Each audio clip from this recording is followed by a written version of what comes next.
بسم الله الرحمن الرحيم الحمد لله رب العالمين والصلاة والسلام على سيدنا محمد وعلى آله وصحبه أجمعين. Nous continuons donc dans le commentaire du Kitab al-Riqaq du Sahih al-Bukhari, c'est-à-dire donc du livre des finesses de l'authentique de l'imam al-Bukhari.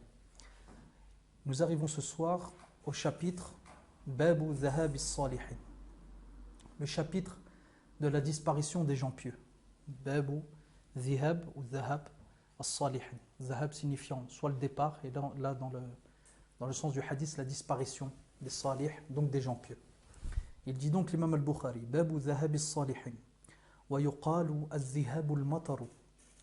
حدثني يحيى بن محمد حدثنا أبو عوانة عن بيان عن قيس بن أبي حازم عن مرداس الأسلمي قال النبي صلى الله عليه وسلم يذهب الصالحون الأول فالأول ويبقى حفالة كحفالة الشعير أو التمر لا يباليهم الله باله.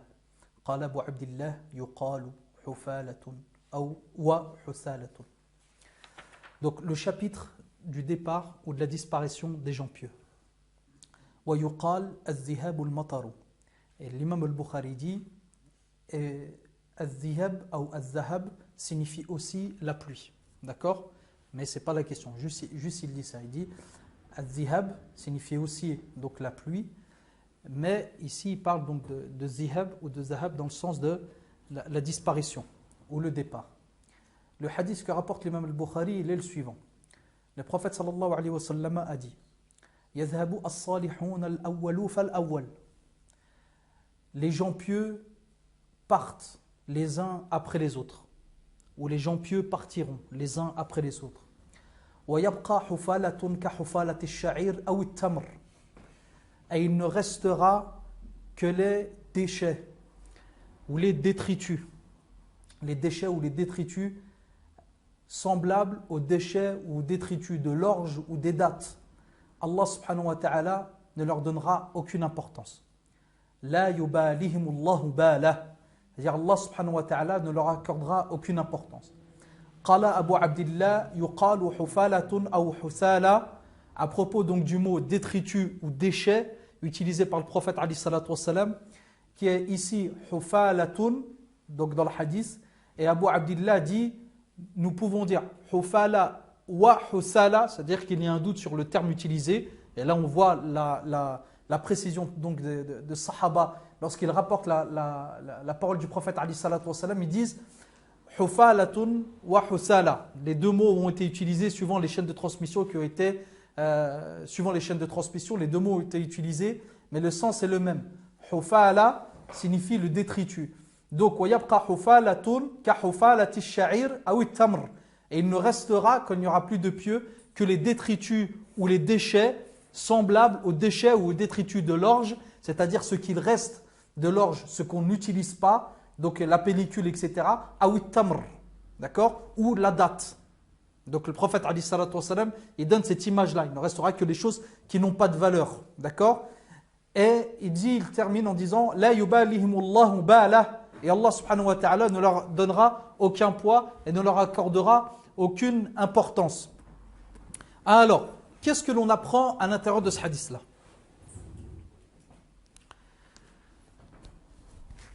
Le prophète alayhi salatu wassalam, il donne une première grande idée générale qui est celle-là. Il va y avoir une dégradation de la situation. Il va y avoir une dégradation de la situation. C'est-à-dire que la communauté dans son ensemble, et l'humanité en réalité dans son ensemble, la communauté musulmane fait partie de l'humanité, ne va cesser de se dégrader, et ce jusqu'à la fin des temps. Et ce jusqu'à la fin des temps. Le prophète alayhi salatu wassalam, il dit les pieux partiront, d'accord? Les pieux partiront jusqu'à ce qu'il n'en reste plus. Et donc le prophète alayhi salatu wassalam nous dit il est possible qu'à un moment donné, il ne reste plus de gens pieux, de salih, ou de salihun, au pluriel. Il ne reste plus de gens pieux, de gens bons à l'intérieur du groupe, à l'intérieur de la communauté, à l'intérieur de la nation. Puisque le prophète alayhi salatu wassalam dit il restera à ce moment-là les déchets, les détritus des gens. D'accord? Donc il restera les déchets ou le détritus de l'humanité, le rebut de l'humanité. Allah subhanahu wa ta'ala ne leur donnera aucune importance. Cette notion-là ou cette idée-là de dégradation de l'être humain, de dégradation de la communauté, on l'a déjà vu.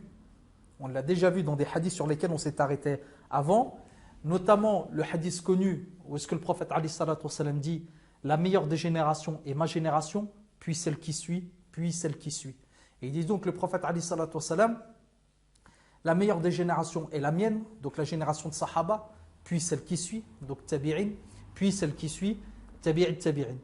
Et ensuite, donc, la situation, elle se dégrade. Ou, comme disait le Khabbab, radiyallahu anhu, lorsqu'il disait s'il ne m'était pas interdit de vouloir la mort, alors je voudrais la mort. L'ensemble des compagnons sont partis, et lorsqu'il dit ça, ça ne signifie pas que l'ensemble des compagnons sont morts, mais il est en train de dire Khabbab, les plus importants sont morts, les plus pieux, les meilleurs sont morts. S'il ne m'était pas interdit de demander la mort, je la demanderais, les meilleurs sont partis, et aujourd'hui, donc, la situation n'est plus celle qu'elle était, auparavant. Et donc Khabbab, il a déjà cette vision-là de dire en réalité la situation elle n'est plus comme avant, elle se dégrade. Entre le moment où le prophète Ali sallallahu alayhi wa sallam il était encore vivant et juste après déjà, où est-ce que le prophète Ali sallallahu alayhi wa sallam n'est pas là, il y a déjà une grande différence. C'est-à-dire même à l'intérieur de la génération de Sahaba, même à l'intérieur de la génération des compagnons, et on sent déjà une différence entre le moment où le prophète Ali sallallahu alayhi wa sallam il est encore parmi eux et le moment où le prophète Ali sallallahu alayhi wa sallam va les quitter. Et le moment où il mourra, et donc ils vont se retrouver, les Sahaba, seuls. Rappelez-vous, lorsque l'on a parlé, puisque pour moi c'est l'exemple le plus, pour moi, à mon avis, c'est l'exemple le plus frappant chez Sahaba, l'exemple d'Abu Dharr al-Ghifari.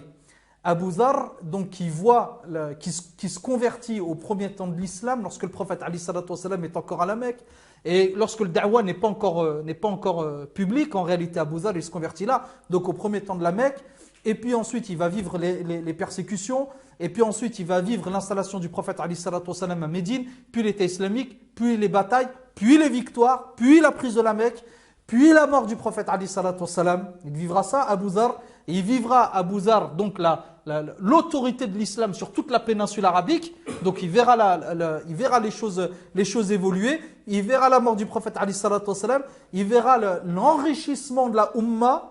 Donc le fait que la Ummah elle se soit renforcée, elle soit devenue une puissance réellement, puisqu'elle commence à atteindre les deux grands empires de l'époque, les Byzantins et les Perses, elle commence à les frapper très durement. Donc il faut s'imaginer une situation qui est une situation complètement, en réalité, complètement folle. Comment de ça, on est passé à ça en quelques années.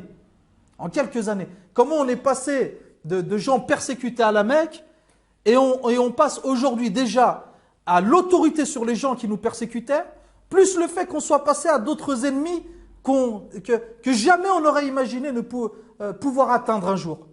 Et on s'enrichit énormément. On est devenu très très riche. La Ummah, elle est devenue très très riche. L'État islamique, il est devenu très très riche. Et Abu Dharr, il a donc ce reproche-là qu'il fait, même aux grands sahaba, de l'époque, ce reproche-là de leur dire « Nous nous sommes enrichis, nous sommes bien trop riches, nous ne devons pas posséder plus que ce dont nous avons besoin simplement pour aujourd'hui. Un homme ne doit pas posséder plus que ce qu'il a besoin pour vivre. Tout ce qu'il possède en plus, c'est bien trop. » Et il va y avoir donc des divergences, et en réalité beaucoup plus historiquement lorsqu'on regarde, il va y avoir plus que des divergences, il va y avoir une rupture entre Abu Dharr radiyallahu anhu et de grands sahaba, parmi eux Uthman, même si c'est pas une dispute dans le sens d'une dispute, mais il y a une rupture, et Abu Dharr donc finira ses jours, comme vous le savez, retiré dans le désert. Avec sa famille, il finira retiré dans le désert et mourra ici seul. Ce que je vais vous dire par l'exemple d'Abu Dharr, sur lequel je reviens sans arrêt, parce qu'il est magnifique, cet exemple-là, ce sur quoi je voudrais attirer votre attention sur Abu Dharr, c'est comment déjà à l'époque, il juge une dégradation de la situation. Comment Abu Dharr, déjà à son époque, il commence à dire, en réalité, on commence à perdre de vue les objectifs. Ça revient à ça. On devient trop riche, mais ce n'est pas l'enseignement du prophète, alayhi salatu wassalam. On est devenu puissant, on commence à avoir trop confiance en nous. C'est pas ça que le prophète alayhi salatu wassalam voulait de nous, c'est pas ça qu'Allah subhanahu wa ta'ala voulait de nous, d'accord? À tort ou à raison, c'est pas la question, parce que comme je vous ai dit, il était en désaccord avec d'autres. C'est pas ça la question. La question, elle est celle-là, que tous sont d'accord pour dire que les choses vont de plus en plus mal. Tous sont d'accord pour dire que les choses vont de plus en plus mal, et tous sont d'accord pour dire que les choses ne vont cesser d'aller de plus en plus mal dans l'avenir. ne vont cesser d'aller de plus en plus mal dans l'avenir. Puisqu'à côté de ça, le prophète Ali sallallahu alayhi wa sallam, il confirme par ses dires. Et il confirme déjà ce qui va se passer dans l'avenir.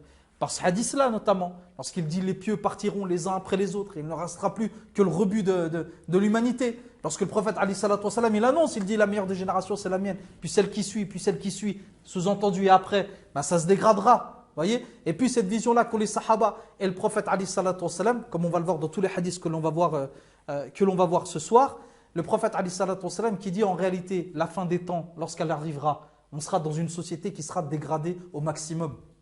On sera dans une société qui sera dégradée au maximum. Et la fin des temps, elle arrivera là. Autrement dit, la dégradation de la société, la dégradation de la Ummah, la dégradation de la communauté musulmane et la dégradation de l'humanité entière n'aura de cesse jusqu'à la fin des temps. On a cette parole-là d'Anas ibn Malik radiyallahu anhu, lorsque déjà à son époque, sahabi déjà à son époque, il y a des sahaba qui se plaignent d'un gouverneur qui a fait, il faut bien le dire, du dégât. Qui a fait du dégât. Non, même pas sahaba, tabi'id déjà. Parce qu'Anas ibn Malik, il est parmi ou le dernier sahaba qui mourra. Il meurt très âgé. Déjà, Anas ibn Malik, il meurt très âgé. Et à l'époque du prophète, alayhi salatu wassalam, il est jeune. Donc, il va surtout le côtoyer de tabi'id. Et donc, il se plaint du gouverneur de l'époque qui a réellement fait des choses, on ne revient pas dessus, qui a vraiment fait des choses vraiment extraordinaires dans le mal. Ça paraît fou ce qu'il a fait. À l'époque, ça paraît fou. Mais bon. Et donc, ils se plaignent de lui. Et Anas ibn Malik, il dit, patientez, car il n'y a pas un temps qui viendra, sans que le temps qui suive soit pire encore. Il n'y a pas un temps qui viendra sans que le temps qui suive soit pire encore. Ceci, je l'ai entendu de votre prophète. Sallallahu alayhi wa sallam. Donc, Anas ibn Malik, il dit ça, et il dit, ce que je suis en train de vous dire là, je le tiens du prophète, alayhi salatu wa sallam. Il dit donc, Anas ibn Malik, qu'est-ce qu'il annonce? Il annonce la dégradation. Il dit, patientez, ce que vous êtes en train de vivre là, en réalité, la génération d'après, elle vivra pire, et puis ensuite pire, et puis ensuite pire, et puis ensuite pire. Ne viendra pas un temps sans que le temps qui suit sera pire encore. Qu'est-ce qu'il dit le prophète Ali sallallahu alayhi wa sallam concernant la fin des temps? Il nous dit le prophète Ali sallallahu alayhi wa sallam concernant la fin des temps. La fin des temps ne viendra pas jusqu'à ce que l'homme passe devant une tombe et se dise « J'aurais aimé être à la place de celui qui est mort ». C'est-à-dire que les hommes voudront être déjà morts en réalité. Ils vivront dans une société, ils vivront dans un environnement où ils préféreront être à la place de celui qui est déjà dans la tombe. Ils ne veulent pas vivre cette situation-là. Alors, on a à l'intérieur de ce hadith-là, comme je vous ai dit, une dégradation, donc une annonce de la dégradation de la situation, et on a aussi à l'intérieur de ce hadith-là, donc, le fait que la communauté, que la nation ne fait qu'une en réalité. Comment ça? Puisque ici le prophète Ali sallallahu alayhi wa sallam, qu'est-ce qu'il nous dit? Il nous dit les pieux vont partir les uns après les autres, et il ne restera plus que le rebut de l'humanité ou le rebut des hommes. Donc le prophète Ali sallallahu alayhi wa sallam, qu'est-ce qu'il dit ici?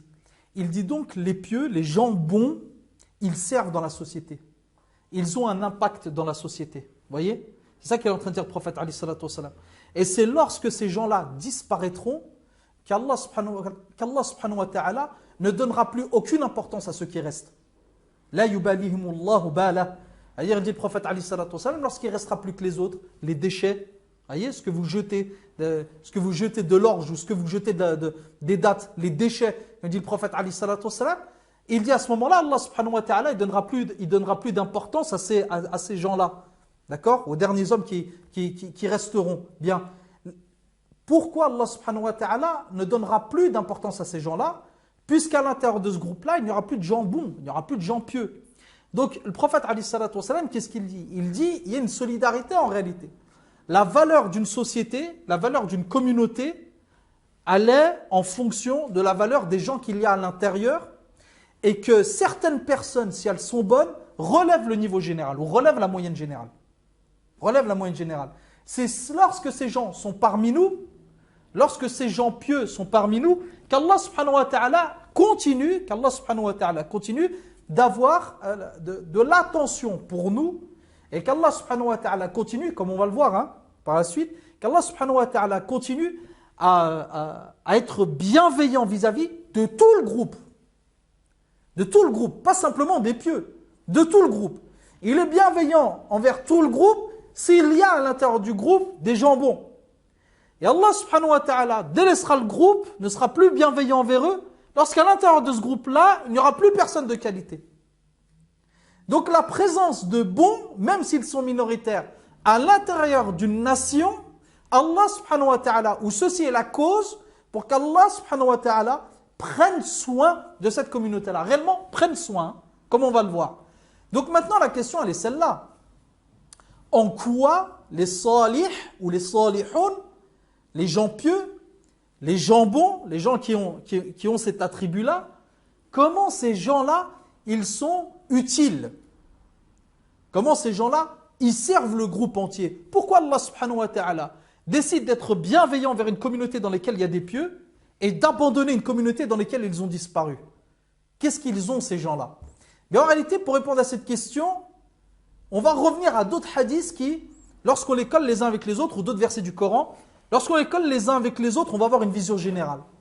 La première des choses qu'ils font, ces gens-là, la première des choses qu'ils font, ou ce à quoi ils servent, dans une communauté, dans une nation, ils servent déjà, n'oubliez jamais ça, ils servent déjà par leur présence, par leur foi et par leur adoration.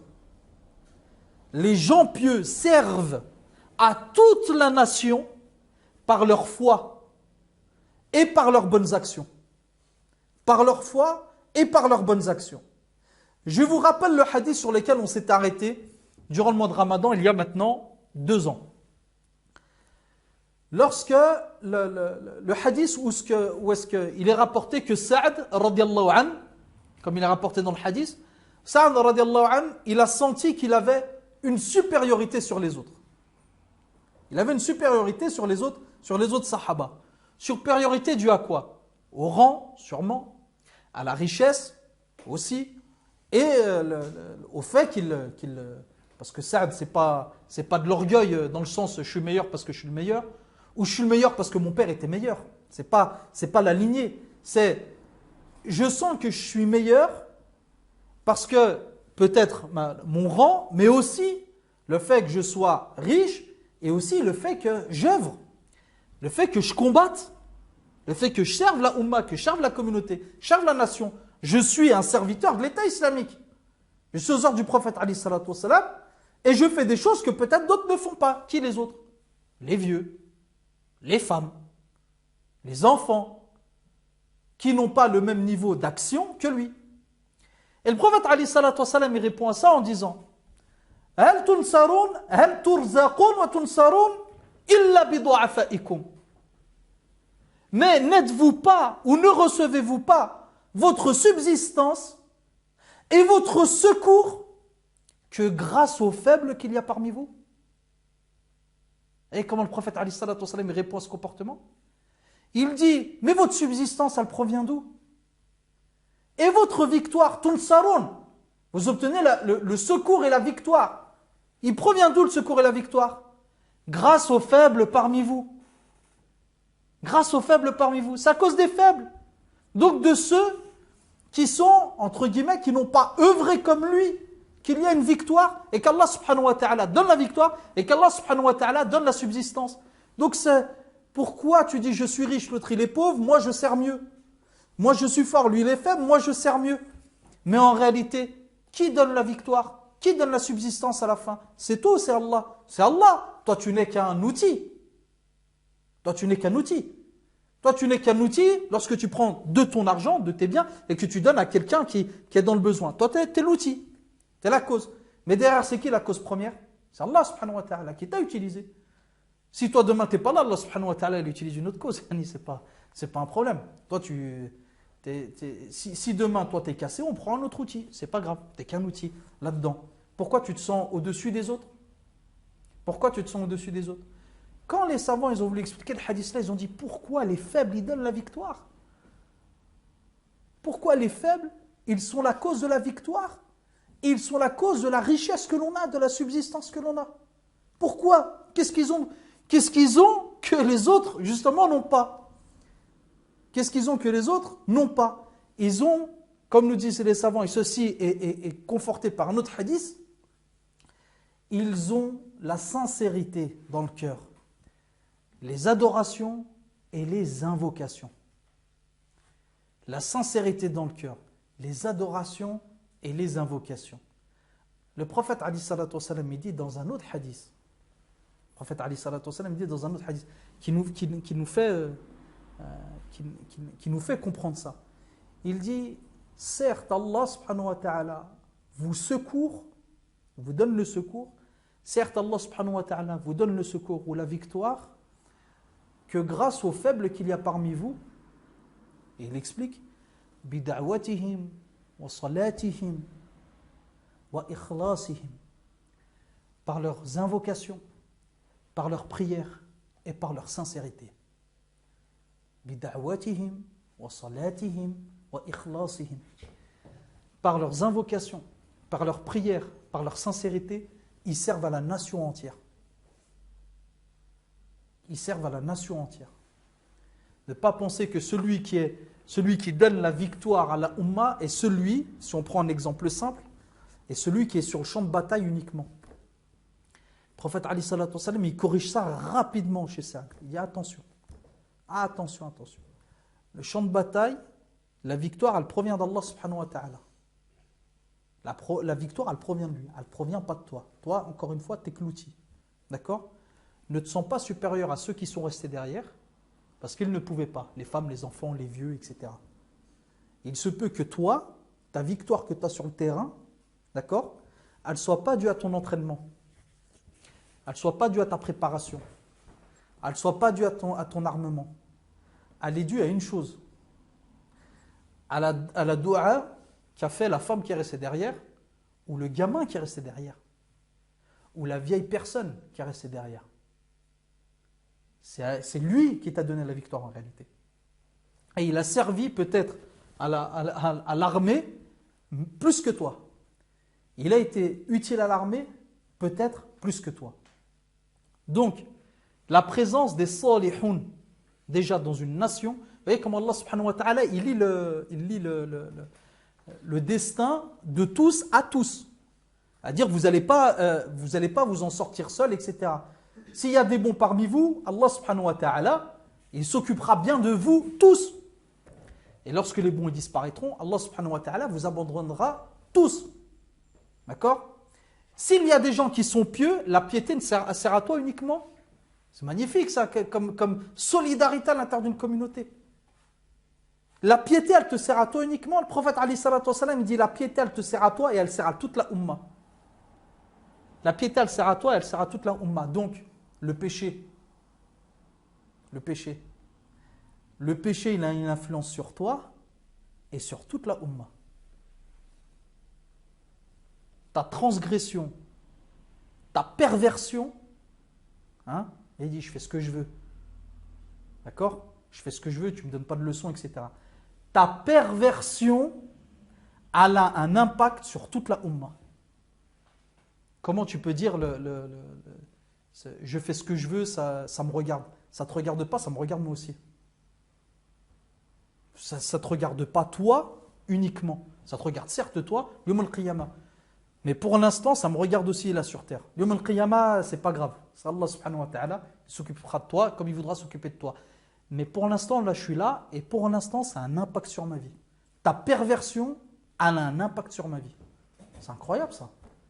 La perversion de certains, elle a un impact sur tous les autres. Comme la piété de certains, elle a un impact sur tous les autres. La deuxième chose, pas trop développée concernant la piété et les bonnes actions, on viendra après. La deuxième chose, à quoi servent les gens pieux, les salih, à l'intérieur d'une nation, à l'intérieur d'une communauté, après leur présence, comme on vient de parler, donc leur foi, leurs bonnes actions, comme dit le prophète Ali sallallahu alayhi wa sallam, bida'watihim wa salatihim, wa ikhlasihim, d'accord, est-ce que vous recevez votre subsistance ou le secours que grâce aux faibles qu'il y a parmi vous? Les pieux, ils servent encore à autre chose. Ils servent à autre chose par leur savoir, par leur science. Et là, vous allez me dire, quel est le rapport entre la piété et la science? Puisqu'il y a un certain nombre de textes qui nous parlent de la science, de l'importance de la science à l'intérieur d'une nation. Mais la science et la piété sont deux choses qui sont différentes. Le prophète, alayhi salatu wassalam, il les lit.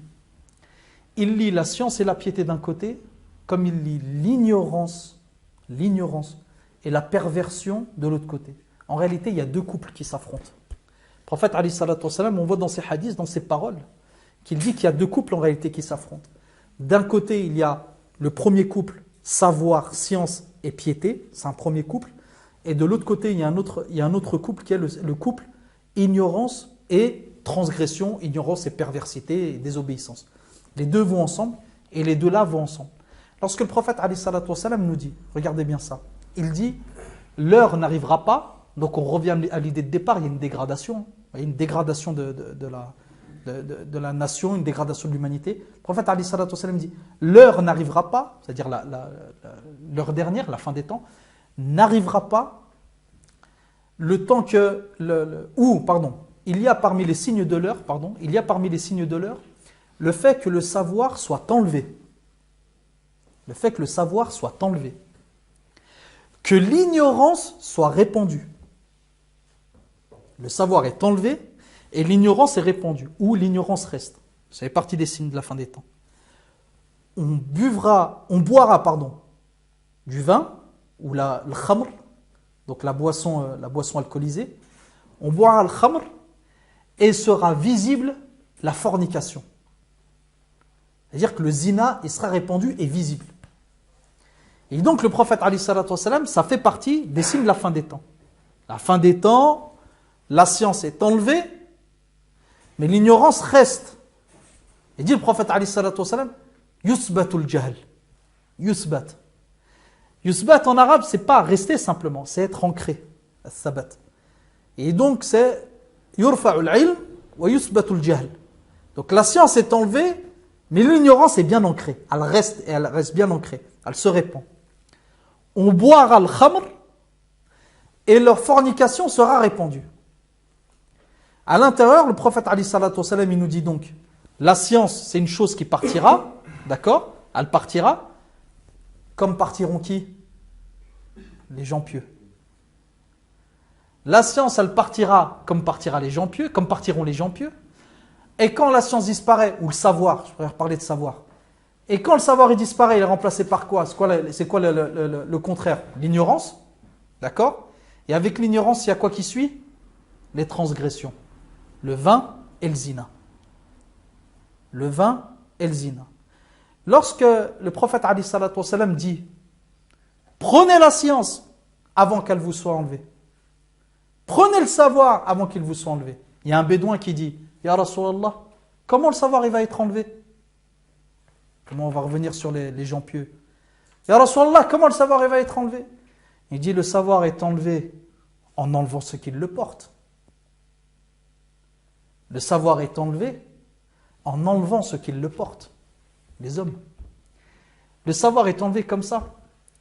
Dans le hadith célèbre, sur lequel on revient souvent, le prophète alayhi salatu wassalam dit Allah subhanahu wa ta'ala n'enlève pas le savoir en le saisissant de ses serviteurs. Mais il enlève le savoir comment, Allah subhanahu wa ta'ala? Il dit, mais il enlève, suivez bien jusqu'au bout, on va comprendre la dégradation. Les deux sont liés, l'ignorance et la dégradation. Mais il l'enlève en enlevant les savants. C'est-à-dire en les faisant mourir. En les faisant mourir. Jusqu'à ce qu'il n'en reste plus qu'un. Pardon, jusqu'à ce qu'il n'en reste plus.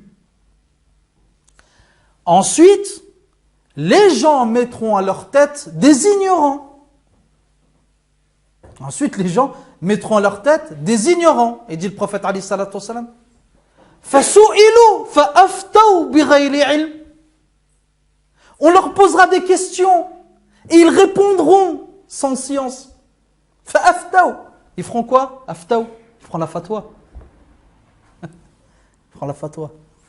فَأَفْتَوْا بِغَيْرِ عِلْمٍ فَضَلُّوا وَأَضَلُّوا. Ils se seront égarés et ils auront égaré les autres. Ils se seront égarés et ils auront égaré les autres. Voyez? prophète Ali sallallahu alayhi wa sallam, il dit, regarde la science, elle part comment? Le savoir, il part comment? Il part avec le départ des savants, avec la mort des savants. Mais comme on dit en français, la nature a horreur du vide. Ne pensez pas que lorsque le savant disparaît, la chaise reste vide. Il n'existe pas de chaise vide. Il n'existe pas de chaise vide, mes frères, mes sœurs. Ça n'existe pas. Lorsque le savant disparaît, il est remplacé par un ignorant. Lorsque le savant ne répond pas, un ignorant répondra. Lorsque l'homme guidé n'est pas là, l'égaré prend sa place. Mais il n'y a pas de vide. Ça, c'est un rappel aussi que je fais aux gens de science, aussi de prendre leurs responsabilités dans certains cas. Aussi, il faut qu'ils prennent leurs responsabilités dans certains cas. Ils ne peuvent pas utiliser les arguments de dire mais à l'époque, Sahaba, lorsqu'on leur posait une question, ils n'osaient pas répondre, ils renvoyaient vers tous les autres Sahaba, chaque Sahabi, il renvoyait vers un autre, va poser la question à un autre, va poser la question à un autre. Je sais qu'il a fait tout le tour. C'est vrai. C'est vrai. On ne revient pas. Ça montre quoi chez Sahaba? Ça montre qu'ils avaient peur de donner la réponse. Certes. Ils avaient peur de donner la réponse. Mais retenez bien ça, mes frères, mes sœurs. Retenez bien ça. Ne tombez pas dans l'autre piège. Le prophète, lorsqu'il est mort, l'État islamique s'est écroulé. Ça a été l'anarchie, tout le monde est parti, personne n'a pris aucune responsabilité. Hein? Je n'ai pas de responsabilité. Non, moi je m'en occupe pas.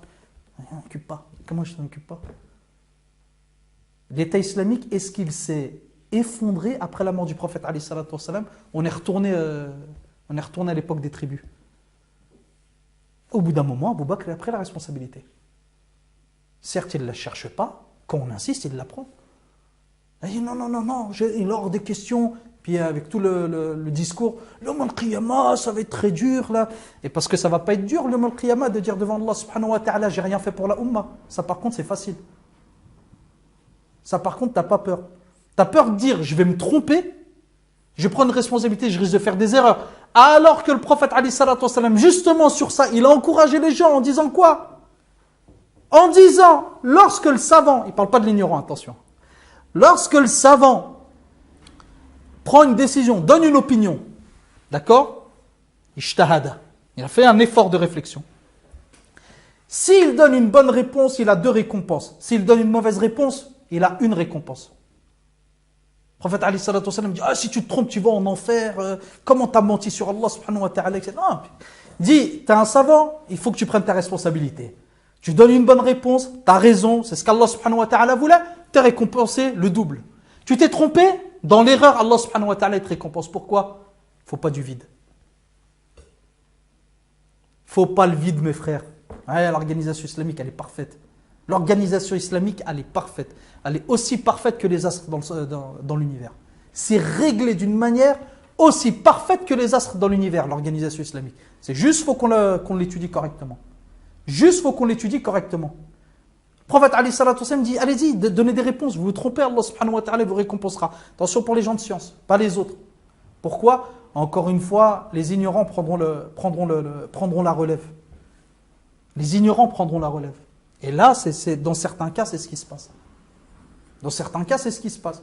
Lorsque l'on voit, moi je me classe parmi eux, je suis parmi eux. Lorsque l'on voit des jeunes, d'accord, jeunes dans la science, etc., s'exprimer publiquement sur des questions aussi graves que le combat, que l'État islamique, que par exemple des questions qui vont avoir un impact sur des millions de musulmans, sans consulter les gens de science qu'il y a parmi eux. Je ne dis pas eux aussi, il ne faut pas qu'ils prennent de décisions. Si, on peut, justement, on les encourage. Mais consultez les gens de science autour de vous, etc. Tous les gens de science, faites de vraies recherches, ne parlez pas comme ça, d'accord? Quand on voit le nombre de personnes qui s'expriment aujourd'hui sur des sujets graves, on dit qu'on est là-dedans, pas en disant que ce sont des égarés, c'est pas ça. On est là-dedans dans le sens où les gens qui auraient dû prendre la place ne l'ont pas prise, et ça a été pris par des gens qui ne sont pas au niveau, comme le prophète alayhi salatu wassalam va nous parler ensuite en nous décrivant les maladies qui ont touché les communautés avant nous. Vous allez voir comment. Lorsque l'on voit ces choses-là aujourd'hui, on ne peut s'empêcher de penser à ça. Une dégradation de la situation et le fait que les gens qui ne sont pas au niveau prennent la parole. Je donne un exemple. Je donne un exemple simple.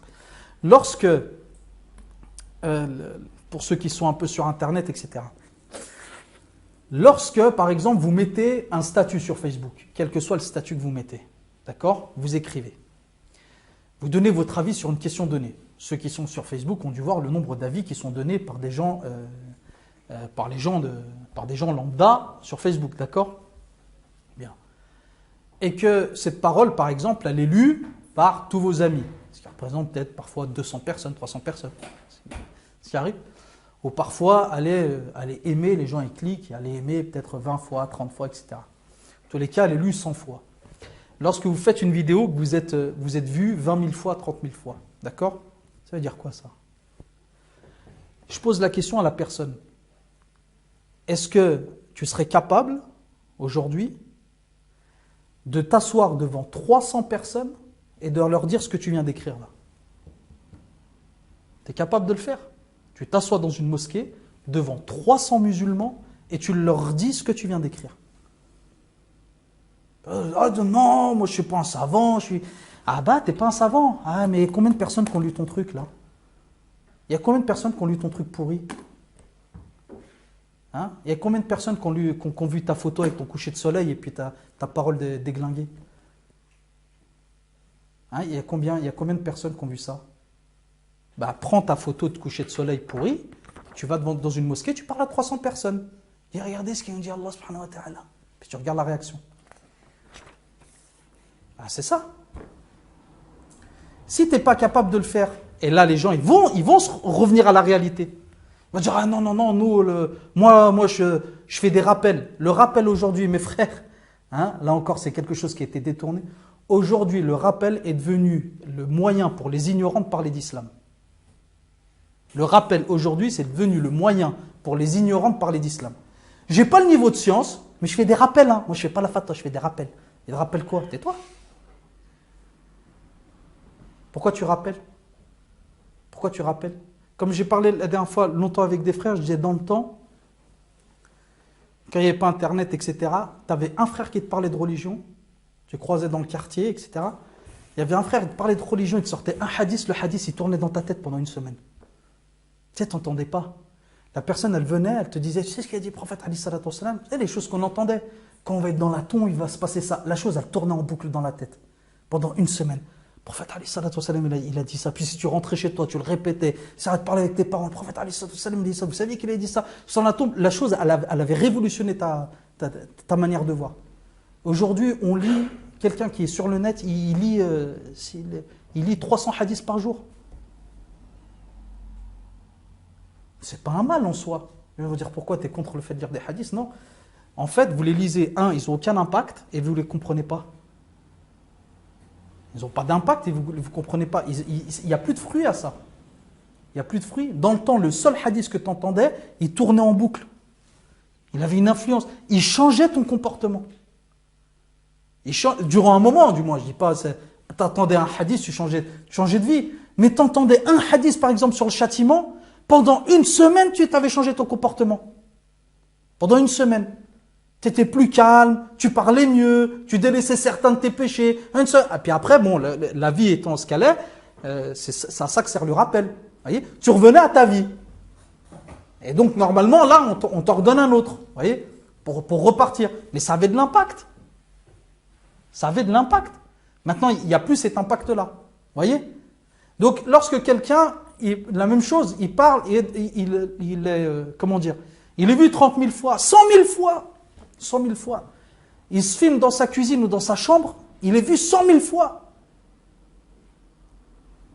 Est-ce que tu es capable de faire venir 100 000 musulmans, t'as pas honte, faire venir 100 000 musulmans dans ta cuisine et tu leur fais encore dans ta cuisine? 100 000 musulmans, ils viennent, est-ce que tu es capable, si c'était possible, tu ferais venir toi 100 000 musulmans dans ta chambre à coucher et tu leur fais un cours? Ah non, moi je parle pas aux gens, moi j'ai juste un rappel. Mais t'as été vu 100 000 fois? 100 000 fois?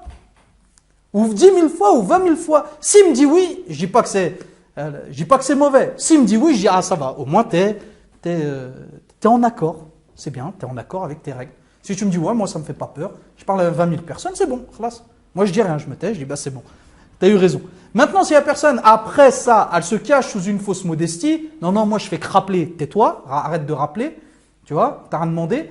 Ou elle dit, non, c'est dangereux, faut pas parler aux gens, eh ben, arrête d'écrire. Il y a 100 personnes ou 200 personnes qui vont lire tes propos. Arrête d'écrire. Ou assume, dis, moi ça me fait pas peur, et je parle à 200 personnes, ok, j'assure. J'assure et j'assume, je dis pas de bêtises. Et j'ai le niveau pour le faire. D'accord ? Dans le cas contraire, non. Dans le cas contraire, non. Mais ça ne peut exister, et ce n'est que le début. Ce n'est que le début. Ça va. Il n'y a pas un temps sans que le temps qui arrive va être pire. Ce n'est que le début. Ça va aller. Enfin, ça a déjà bien commencé, mais ça va se dégrader encore plus. Faut pas. Ça va se dégrader encore plus. Moi, quand je vous parle là, je suis pas en train de vous dire c'est de toute manière. Comment dire ? C'est pessimiste, le prophète alayhi salatu wassalam, il nous a annoncé que ça allait s'empirer. D'accord ? Donc, on subit. Non, moi je vous dis, voilà maintenant comment vous vous comportez. Soyez parmi les salihoun. Soyez parmi les salihoun. Donc, ceux qui sont utiles à la nation, comment ? Par leur foi, par leurs invocations, par leurs bonnes actions.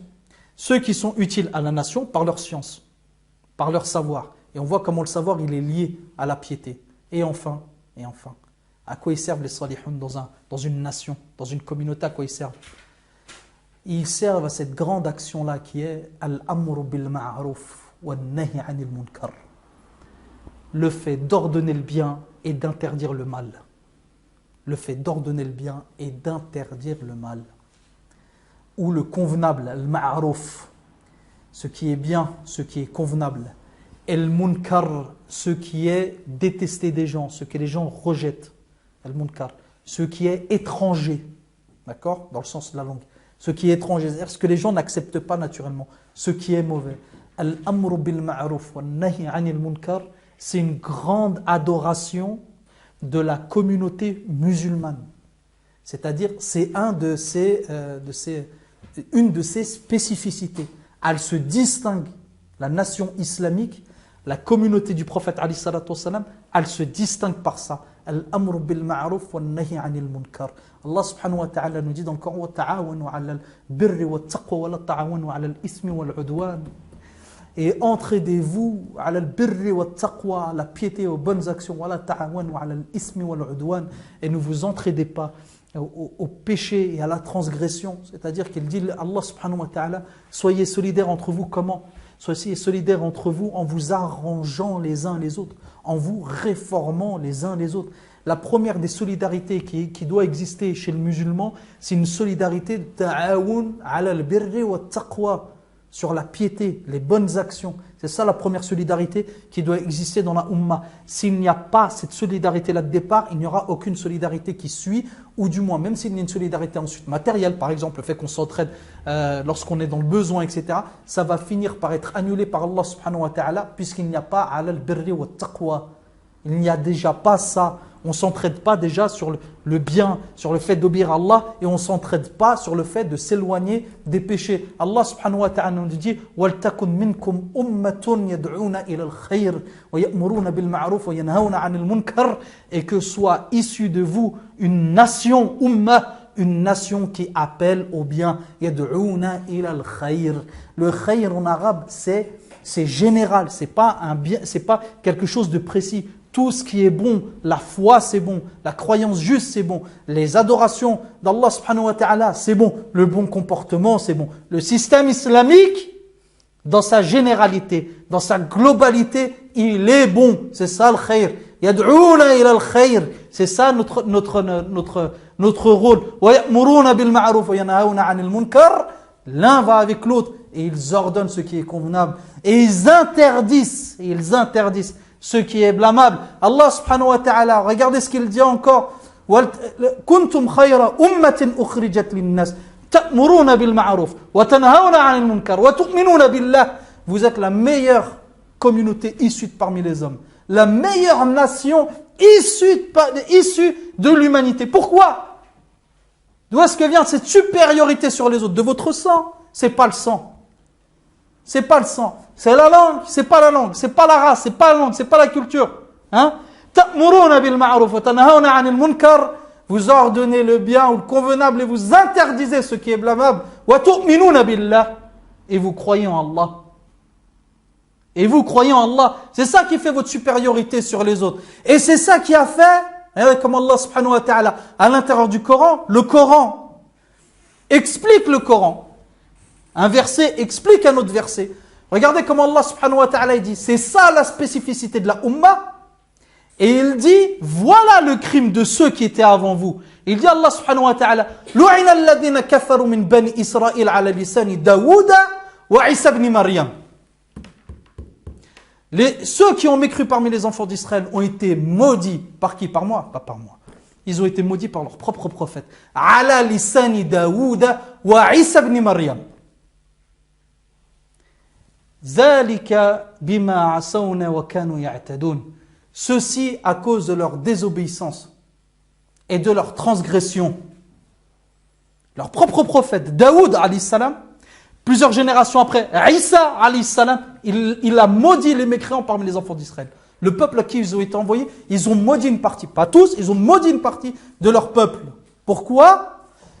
À cause de leur transgression et de leur désobéissance. Qu'est-ce qu'il dit Allah subhanahu wa ta'ala dans le verset d'après? Il explique c'était quoi la désobéissance.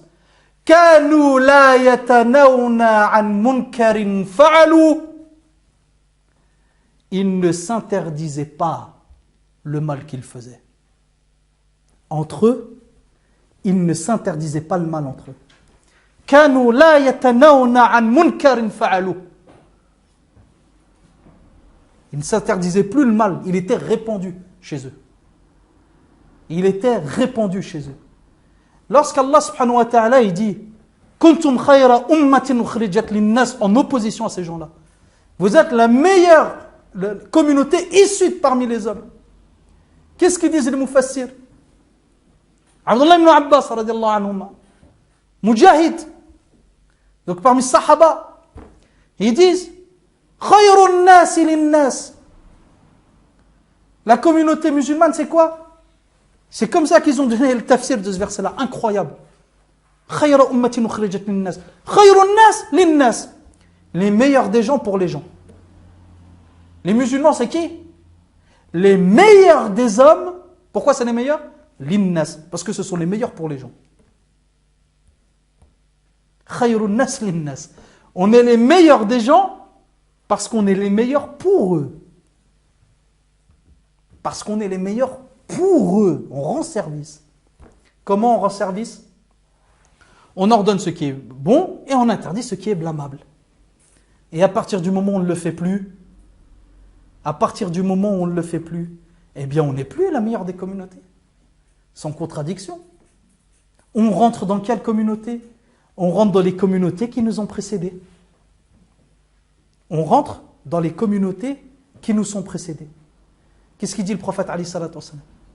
Il dit Walladhi nafsi biyadi. Je jure par celui qui possède mon âme entre ses mains. Le prophète alayhi salatu wassalam dit je jure par celui qui possède mon âme entre ses mains. Il jure par Allah. Certes, vous ordonnerez le bien et vous interdirez le mal. Certes, vous ordonnerez le bien ou vous interdirez le mal. Où Allah subhanahu wa ta'ala fera descendre sur vous un châtiment. Allah subhanahu wa ta'ala fera descendre sur vous un châtiment. Vous l'invoquerez et il ne répondra plus. Vous l'invoquerez et il ne répondra plus. Voilà ce qu'il dit le prophète alayhi salatu wassalam. Il jure, il fait un serment. Il jure, il dit soit vous faites ça. La ta'murunna bil ma'ruf. Deux insistances en arabe. Le lam au début et le noun à la fin. La ta'murunna bil ma'ruf en grammaire. Vous ordonnerez le bien. Vous ordonnerez le bien et vous interdirez le mal. Allah subhanahu wa ta'ala fera descendre sur vous un châtiment. Allah subhanahu wa ta'ala fera descendre sur vous un châtiment que vous l'invoquerez, il ne répondra plus. Comment s'arrêteront les invocations d'être exaucées? Parce qu'on aura délaissé ça. Pourquoi? Parce que les salihoun, ils auront disparu. Il n'y aura plus de salih pour faire des doigts. Il restera qui? Les rebuts de l'humanité. Le rebut de l'humanité. Le prophète, alayhi salatu wassalam, il en parle comme ça. Trouver un meilleur terme. Lui dit hufala. Hufala, les déchets. Vous êtes des déchets. Vous êtes des déchets, Allah subhanahu wa ta'ala ne répond plus aux invocations. C'est comme ça que le prophète alayhi salatu wassalam, il parle. Vous ne voulez plus être des déchets? La foi, la science, ordonnez le bien, interdisez le mal. Ordonnez le bien, interdisez le mal. Les sahaba, ils posent la question au prophète alayhi salatu wassalam. Ils entendent ça, eux, ça les travaille. Ils disent, Ya Rasulallah, c'est quand qu'on délaissera ça? C'est-à-dire, c'est quand qu'on délaissera le fait d'ordonner le bien et d'interdire le mal? Il dit, vous arrêterez de le faire lorsque sera visible parmi vous ce qui a été visible dans les communautés auparavant. Ce qui a été visible dans les communautés auparavant. Ils disent, Ya Rasulallah, c'est quoi qui est apparu? Voilà. Vous arrêterez de le faire lorsqu'apparaîtra parmi vous, donc chez les musulmans, ce qui est apparu dans les communautés qui vous ont précédés. Ya Rasulallah, c'est quoi qui est apparu dans les communautés qui nous ont précédés? Il dit le prophète alayhi salatu wassalam, Al-mulku fi sigarikum, la royauté et l'autorité chez les petits parmi vous, les jeunes. L'autorité et la royauté chez les jeunes parmi vous. Wal-fahsha fi kibarikum, ou le-fahisha fi kibarikum, la transgression, le péché chez les vieux parmi vous. Transgression, le péché chez les vieux. Les jeunes, ils ont l'autorité, ils ont le pouvoir, et les vieux, ils sont dans le péché.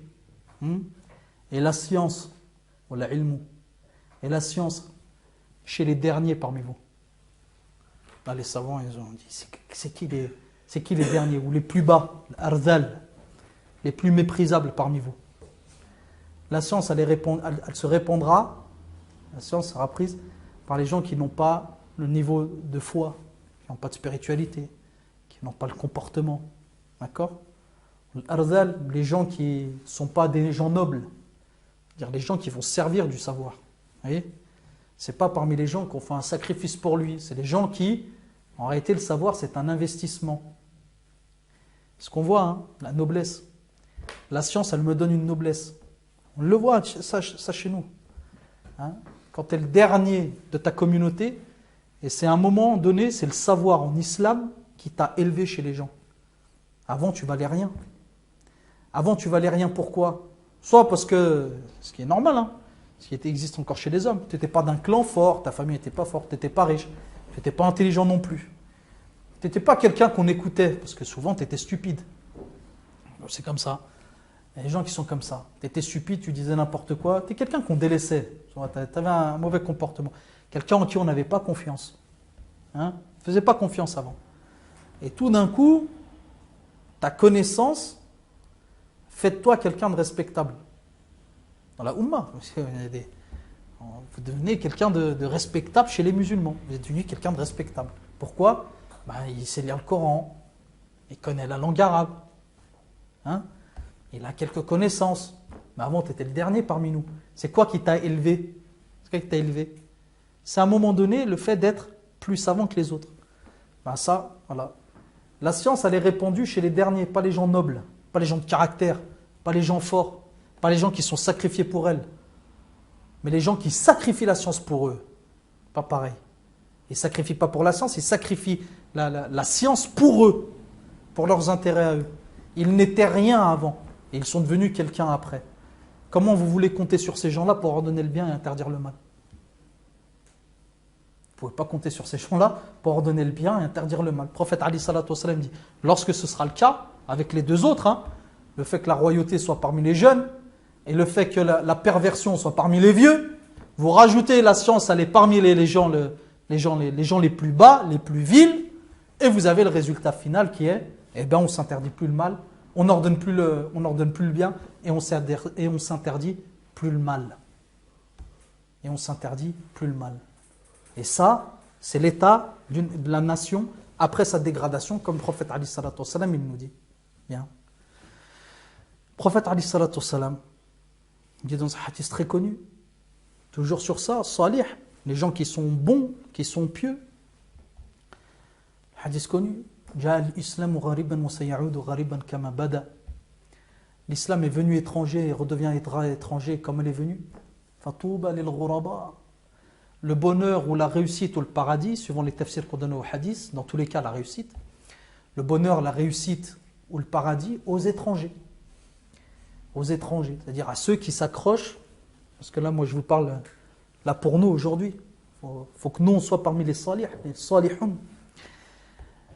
Lorsque Sahaba ils disent, mais qui sont les ghuraba ya Rasulallah, il y a plusieurs versions. Juste j'en cite deux, sont les plus larges. Et le prophète alayhi salatu wassalam, alladhina yasluhun 'inda fasadi an-nas. Ceux qui sont salihun, ceux qui sont salih, ceux qui sont pieux, ceux qui sont réformés, ceux qui sont propres, ceux qui sont droits, 'inda fasadi an-nas. Lorsque l'ensemble des gens sont corrompus. C'est eux les étrangers. Ceux qui restent salih lorsque l'ensemble des gens sont corrompus. Dans une autre version du hadith, magnifique, on retombe sur l'amr bil ma'ruf wa nahy 'anil munkar, le fait d'ordonner le bien et d'interdire le mal. Il dit à Rasulullah, qui c'est les étrangers? Il dit le prophète alayhi salatu wassalam, alladhina yuslihun 'inda fasadi an-nas. C'est pas pareil. Yasluhun, ceux qui sont bons, ceux qui sont salih, lorsque les gens sont corrompus. Yuslihun, c'est pas eux qui sont bons en soi, c'est ceux qui réforment les gens lorsqu'ils sont corrompus. Yuslih, c'est-à-dire celui qui fait en sorte que les autres soient salih. Donc celui qui corrige les autres. Les étrangers, ce sont ceux qui corrigent les autres lorsque les gens sont corrompus, lorsqu'ils se sont dégradés. Yasluhun, sont eux qui sont bons. Yuslihun, ce sont eux qui font en sorte que les autres soient salih. Mais en réalité, les deux versions du hadith, elles se complètent les unes l'une l'autre, puisque même sans ça, on a l'amr bil ma'ruf wa nahy 'anil munkar. C'est-à-dire qu'on est une communauté qui normalement se réforme continuellement. On est une communauté qui se réforme continuellement. Lorsqu'on lit ce hadith-là, on peut être négatif. Moi je dis Touba lil ghuraba, comme dit le prophète alayhi salatu wassalam. Le bonheur, le paradis aux étrangers. T'es étranger, bah tant mieux, alhamdoulilah. C'est ce que je cherchais. Lorsque la société elle se dégrade, elle se corrompt, et même les musulmans, bah alhamdoulilah, je suis un étranger. Ça ne me dérange pas. D'accord? Ça ne me dérange pas. Pourquoi je ne suis pas un étranger? Pourquoi je suis un étranger? Non, faut pas revendiquer, hein, comme certains. Ah, moi, je souffre dans cette communauté-là. Cette communauté-là, elle est morte. Elle est pourrie, les musulmans sont nuls. Bah oui, comme le prophète alayhi salatu wassalam, il dit, lorsque vous dites que les musulmans sont, celui qui dit que les musulmans sont mauvais, c'est lui le dernier d'entre eux. Donc c'est toi le dernier. Voilà. Donc tu es en train de parler, mais c'est toi le pire. C'est toi le pire. T'es le pire parce que déjà tu t'es pas réformé. Deux, t'es le pire parce que tu cherches pas à réformer. Toi tu fais des constats pourris. Donc tu es là, tu es posé, tu vois, les musulmans ils sont comme ci, les musulmans ils sont comme ça. Ah, si les musulmans ils feraient, si les musulmans sur ça ils étaient organisés, et si les musulmans ceci, mais moi je regarde la télé. Vous faites, Inch'Allah, je vous soutiens de loin. Je suis derrière, je dis, ouais, allez-y les gars. C'est pas yuslihun ça. Le prophète alayhi salatu wa sallam yuslihun, c'est pas yuslih. Yuslih il se fatigue. Il se fatigue pour pas être parmi qui? Pour pas être parmi les déchets, les rebuts de l'humanité, ce que le prophète alayhi salatu wa sallam il dit, al-mustarihu wal-mustarahu min. Al-mustarihu wal-mustarahu min. Celui qui se repose et celui dont on se repose. Celui qui se repose et celui dont on se repose. Les sahaba disent, ya Rasulallah, c'est qui le mustarih wal mustarahu min? C'est qui celui qui se repose et celui dont on se repose? Il dit le prophète alayhi salatu wassalam, le serviteur croyant, il se repose de sa fatigue dans la vie terrestre. Min nasabid dunya. Le serviteur croyant, il se repose, mustarih. Il la laisse, il est apaisé de laisser ce qu'il a œuvré dans cette vie-là. Il s'est fatigué ici. D'accord? Au moment de sa mort, il meurt. Dans l'autre vie, il y a un délice qui l'attend, il y a une récompense qui l'attend. C'est lui le mustarih. il se repose. Comme dit le prophète alayhi salatu wassalam, cette vie-là est le paradis du mécréant et la prison du croyant. La vie future est le paradis du croyant et la prison du mécréant. C'est inversé les choses. Donc lui, il se repose. Et le mustarahu min, regarde ce qu'il dit le prophète alayhi salatu wassalam. Il dit celui dont on se repose, c'est le serviteur transgresseur, le pervers, et il fait dire le pervers. Hein, pourquoi on se repose de lui? Au moment où il meurt, il dit quoi le prophète alayhi salatu wassalam? Mustarahu min, les gens se reposent de lui. Les gens. Wal bilad, il dit le prophète alayhi salatu wassalam. Al-ibad wal bilad. Les gens et plus les pays, les nations, les contrées. Tout le monde se repose. Il est mort, alhamdulillah. Les gens, ils se reposent de lui. Al-ibad wal bilad wal shajar wal dawab. Il dit le prophète alayhi salatu wassalam, les arbres et même les montures. Les arbres et les montures. Al-shajar wal dawab. Tout le monde se repose. Allez, il est parti. Les gens, ils sont contents. Les contrées, elles sont contentes. La nature, elle est contente. Les arbres, ils sont contents. Il est parti. Wad dawab. Les montures, elles sont contentes. Les animaux, les bêtes. Les animaux, ils sont contents. La nature, elle est reposée de cet homme-là. Alors que le croyant, mustarih, c'est lui qui se repose, min nasabid dunya. C'est lui qui se repose de ce qu'il a œuvré dans cette vie-là. Est-ce que vous voulez que vous reposez ou qu'on se repose de vous? Est-ce que vous voulez vous reposer ou qu'on se repose de vous?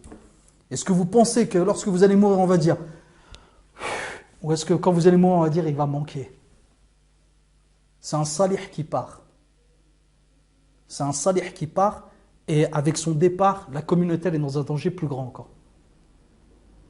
S'applique ce qu'a prévu le prophète, alayhi salatu wassalam. Certes, on ne peut pas aller contre, le prophète alayhi salatu wassalam nous l'a indiqué.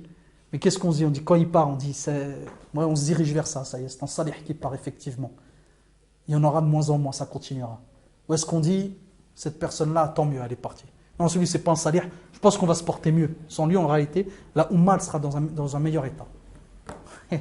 Soit vous êtes là, soit vous êtes ailleurs. Réfléchissez à ça, parce que nous, c'est ça qu'on veut. Nous, c'est être parmi les étrangers. Après, le reste, que la communauté, elle se dégrade, c'est pas, je dis, on peut rien faire. Non, au contraire, on fait l'amr bil ma'ruf wa nahy anil munkar. On ordonne le bien, on interdit ce qui est mal. Mais comment dire, les choses vont être comme ça. Les choses vont être comme ça. Je finirai sur ça. Aujourd'hui est mort un de nos grands savants, de nos grands penseurs, grands intellectuels, Mohammed Qutb. Il est mort, Mohammed Qutb, un des grands penseurs de ce siècle, à l'âge de, si mes calculs sont bons, de 95 ans. Et on a parlé la dernière fois de Abdelkarim Zaidan, Cheikh Abdelkarim Zaidan, rahmatullah alayh, qui était mort presque à 100 ans.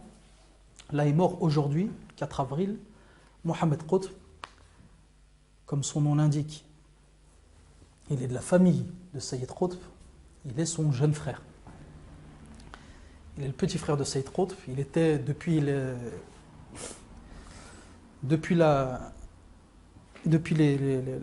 répression en Égypte, il vivait en Arabie Saoudite, donc depuis des dizaines d'années maintenant. Il vivait en Arabie Saoudite et il est mort à Jeddah, donc à l'hôpital de Jeddah, aujourd'hui. Bon, s'il était âgé, c'est tout à fait normal. Aujourd'hui, je réécoutais une de ses interventions, une vieille intervention qu'il avait faite en Arabie, où est-ce qu'il disait, il s'adressait à des jeunes et il leur disait, un grand penseur, Mohammed Qutb, vraiment quelqu'un, un homme très intelligent, vraiment. Et il disait, j'ai vécu une période, Mohammed Qutb dit, j'ai vécu une période où est-ce que l'islam était devenu étranger chez les musulmans, où est-ce que les jeunes avaient délaissé l'islam et c'était les vieux qui s'attachaient au reste de l'islam, où est-ce que l'on pensait que la seule solution pour la communauté musulmane, pour la Ummah, après sa grandeur passée, d'accord, et donc l'état dans lequel elle était, après sa grandeur passée, était le système occidental. J'ai vécu cette période-là. J'ai vécu une période où où on insultait les femmes voilées dans les rues, en pays musulman, on insultait les femmes voilées dans les rues, etc. Cette période correspond à la première moitié du XXe siècle, il dit, vu ce qu'il a vécu. Il est né en lui en 1919, donc jusque dans les années 50. Il disait, ce que je suis en train de vous dire là peut vous paraître à vous incroyable. Et là on comprend en réalité qu'il s'adresse à des jeunes. Il y a des jeunes devant lui. Il dit, ce que je suis en train de vous dire là peut vous paraître incroyable. Puisqu'aujourd'hui, ce sont les jeunes qui portent l'islam. Et puisqu'aujourd'hui, les musulmans se sont réveillés, ils commencent à avoir confiance dans leur système. Et ils ne sont plus en train de se dire, la réponse à nos problèmes se trouve, c'était ces mots, c'est les idéologies de l'époque, dans le capitalisme, ou dans le communisme, ou dans le socialisme, etc. Il dit, ce n'est plus comme ça. Et lorsque j'ai entendu ça, lorsqu'il dit ça, Mohamed Qutb, effectivement, lorsqu'on observe l'histoire, après la chute du califat, dans les années 20, en 22, si mes souvenirs sont bons, la chute du dernier califat ottoman, il y a eu ça qui était répandu chez les musulmans. Effectivement, lorsqu'on lit à l'époque ce qui est dit, et même parfois par des gens religieux, même par des religieux, ils revendiquent le fait que l'islam ne doit plus s'occuper des affaires publiques. Que la seule solution pour sortir la communauté ou les pays musulmans maintenant divisés après la chute du califat, ou du moins bien cassés, la seule solution est d'appliquer les modèles occidentaux. Ce sont les seuls qui marchent aujourd'hui. Ce sont les seuls qui marchent. Et cette pensée-là, elle était répandue. En disant, l'Orient n'a jamais rien amené de bon à l'humanité. Comme il dit Mohamed Qutb, il dit, cette idée-là, elle était répandue. On était arrivé à un état de maladie où on pensait que jamais rien de bon n'était venu de l'Orient. Que tout ce qui était bon était venu de l'Occident. De l'Orient venait l'islam. De l'Occident venait la modernité, etc. D'accord ? Et ça, il dit, lui, quand il fait cette intervention-là, il dit, ça c'est fini. Ça, du moins, c'est en partie fini, puisque vous êtes des jeunes et que vous portez ça. Et bien, en quelque sorte, on est en quelque sorte des héritiers de ça. Des héritiers de cette pensée-là. De dire la grandeur de l'islam, d'antan, ne reviendra qu'avec le retour de l'islam véridique. Elle ne reviendra pas avec l'imitation de modèles qui ne sont pas les nôtres, de valeurs qui ne sont pas les nôtres, même de termes, de mots qui ne sont pas les nôtres, de notre vision du monde. Nous avons notre vision du monde, maintenant il reste à la définir, à l'apprendre, à la comprendre, d'accord ? Mais ça, c'est notre rôle. Et puis si on est peu, si on est minoritaire, si on est même plus que minoritaire, très minoritaire, fatouba lil ghuraba, le bonheur et le paradis aux étrangers. Bien, on s'arrête là pour ce soir. قل قولي هذا واستغفر الله لي ولكم فاستغفروا تجدوه غفورا رحيما وصلى الله على سيدنا محمد والحمد لله رب العالمين.